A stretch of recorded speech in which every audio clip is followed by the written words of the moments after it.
जनकपुर गांव में दयाराम सेठ नाम का एक व्यक्ति रहता था। किसी जमाने में बहुत अमीर हुआ करता था और वह खूब दान धर्म और पुण्य भी किया करता था। लेकिन समय पलटा और वह धीरे धीरे अपना धन खोता गया और आखिरकार आज इस हालत में पहुंच गया कि लोग उसे गरीब सेठ के नाम से जानने लगे। जिस गांव में दयाराम सेठ रहा करता था, वहां पर एक बार राजा के लोगों ने ऐलान किया कि जिसने भी अच्छे काम किए हैं वह अपने अच्छे अच्छे काम गिनवा कर राजा से उसके बदले में जो भी राजा से इनाम लेकर जाए। इस ऐलान को सेठ की पत्नी ने सुन लिया।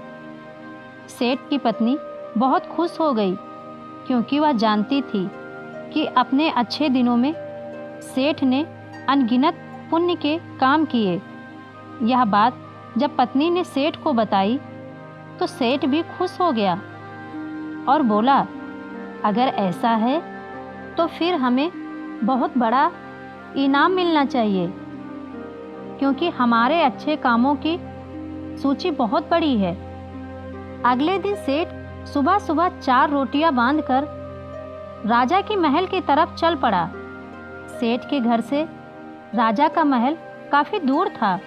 सफर लंबा था। आधे रास्ते में पहुंचने के बाद सेठ काफी थक गया।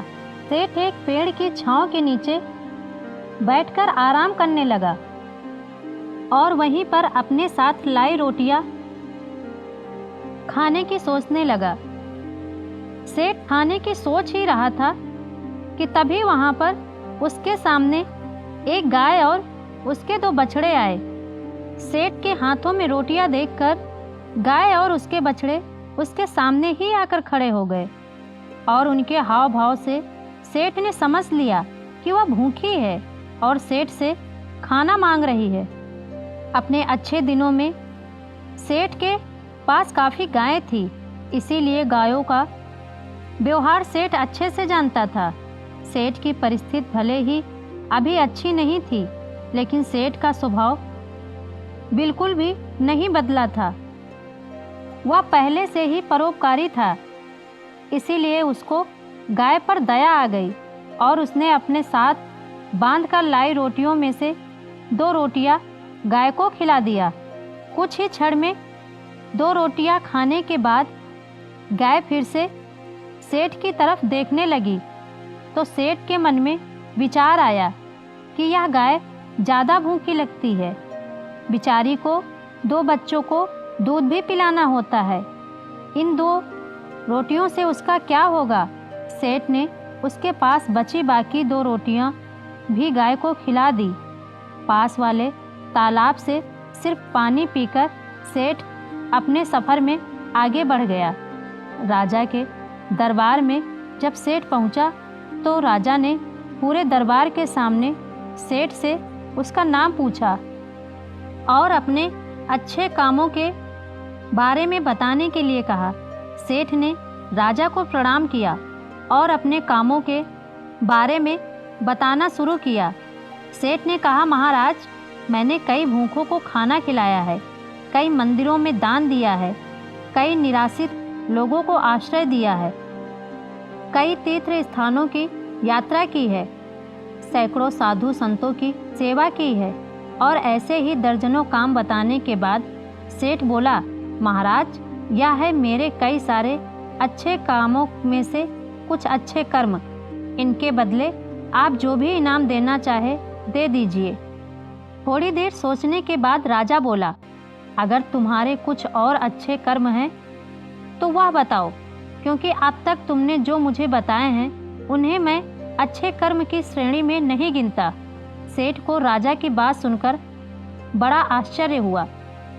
सेठ ने राजा से हाथ जोड़कर कहा, अगर आपको मेरे बताए यह कर्म अच्छे कर्म नहीं लगते या पुण्य कर्म नहीं लगते तो मेरा बाकी के कर्मों का उल्लेख करना फिजूल होगा।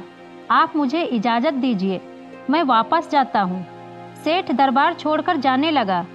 तब राजा के दरबारियों में से एक ने राजा के पास जाकर कुछ कहा, जिसे सुनने के बाद राजा ने सेठ को वापस दरबार में बुलाया। राजा बोला, तुमने अपने आज किए अच्छे काम के बारे में तो बताया ही नहीं। सेठ बोला, महाराज, आज मैंने कोई अच्छा काम किया ही नहीं, फिर मैं आपको कैसे बताऊं? राजा ने उसी दरबारी को खड़े होकर सारी घटना बताने के लिए कहा, जिसने राजा को उसके बारे में बताया था।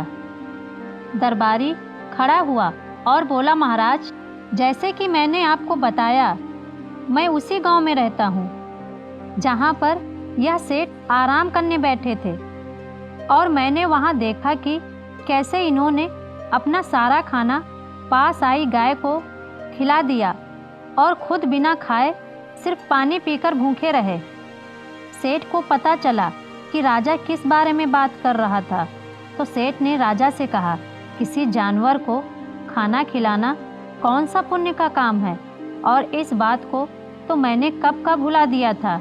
राजा ने सेठ से कहा, मेरे महान गुरु जी के बताए अनुसार मैं भी उन्हीं कामों को पुण्य कर्म मानता हूँ जिन्हें करते समय सच में निस्वार्थ भाव से किया जाए, उसी के लिए किया जाए जिसको उसकी ज़रूरत हो, और सबसे बड़ी बात, उस काम को करने के बाद भुला दिया जाए।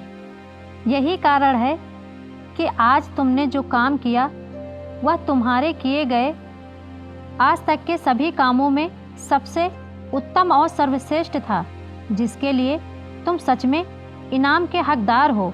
राजा ने सेठ को बहुत बड़ा इनाम दिया, जिसे पाकर सेठ की आर्थिक परिस्थिति फिर से पहले जैसी हो गई, और सेठ और सेठानी ने अब अपना पूरा जीवन निस्वार्थ भाव से अच्छे कर्म करने में लगा दिया।